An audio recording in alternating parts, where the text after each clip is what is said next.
क्या लगता है कि one nation one election BJP की एक स्ट्रैटेजी है चुनाव को लेकर? केवल बीजेपी की केंद्र सरकार को अपना फ़ायदा पहुंचाने के लिए, ताकि विपक्ष खत्म हो जाए और ये जर्मन के तानाशाह बन जाएं, अपनी मनमर्जी चलाएं और धर्म की राजनीति करते रहें बस।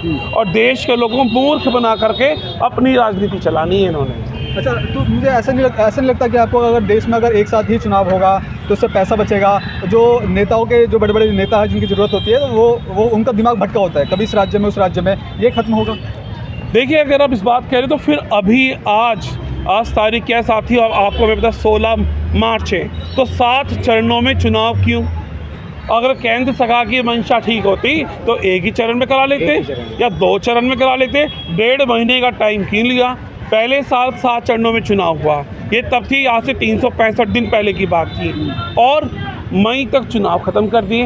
एक हफ्ते का गैप बना के केंद्र सरकार अपना फ़ायदा उठा रही है। पहले इस हफ्ते उन राज्यों में चुनाव प्रचार करेगी, बाद में दूसरे हफ्ते दूसरे राज्यों में चुनाव प्रचार करेगी। यानी जब जहां केंद्र सरकार बीजेपी को लगता है कि हमें फ़ायदा पहुंचना है, उस तरीके से कर रही है, केवल अपनी तानाशाही है बस। क्या लगता है कि ये चुनाव अगर होता है तो जो टैक्स का पैसा है, क्योंकि जो इलेक्शन में पैसा जो खर्च कर रही है जो राजनीतिक पार्टियां, वो हम लोगों का ही है, टैक्स का पैसा है। टैक्स की अगर टैक्स के पैसे की बात करी जाए तो अभी जो SBI का इलेक्ट्रो बॉन्ड की बात थी, चुप्पी क्यों साध रखी है? क्यों सार्वजनिक नहीं किया गया? सुप्रीम कोर्ट हमारे देश की सर्वोच्च न्यायालय है, उसको भी कहीं ना कहीं पैरों तले दबाने की कोशिश की जा रही है। करोड़ों करोड़ों का गमन किया जा रहा है केंद्र सरकार द्वारा, लेकिन चुप्पी साध रखी। फिर इलेक्ट्रो बॉन्ड पे खुल के सामने क्यों नहीं आते? विपक्ष कैसे कमज़ोर होगा? क्योंकि विपक्ष ये आरोप लगा रहा है कि हम कमज़ोर हो जाएंगे अगर ये वन नेशन वन इलेक्शन होता है, तो आपके अकॉर्डिंग, आपके अनुसार विपक्ष कैसे कमज़ोर?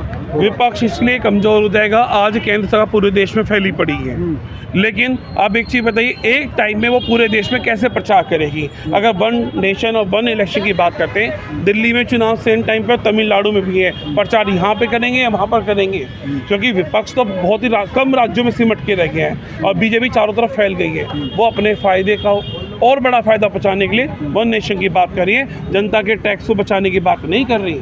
अगर जनता के टैक्स बचाने की बात होती, 400 वाला सिलेंडर 1100 में नहीं बेचा जाता है, और आज चुनाव आ गए तो 100 रुपये कम कर दिया, और चुनाव खत्म हो जाने दीजिए। अगर गलती से दोबारा ये बीजेपी वाले आ गए, ये सिलेंडर 1500-2000 से नीचे नहीं मिलेगा, तो जनता के टैक्स की तो लूट हो रही है। और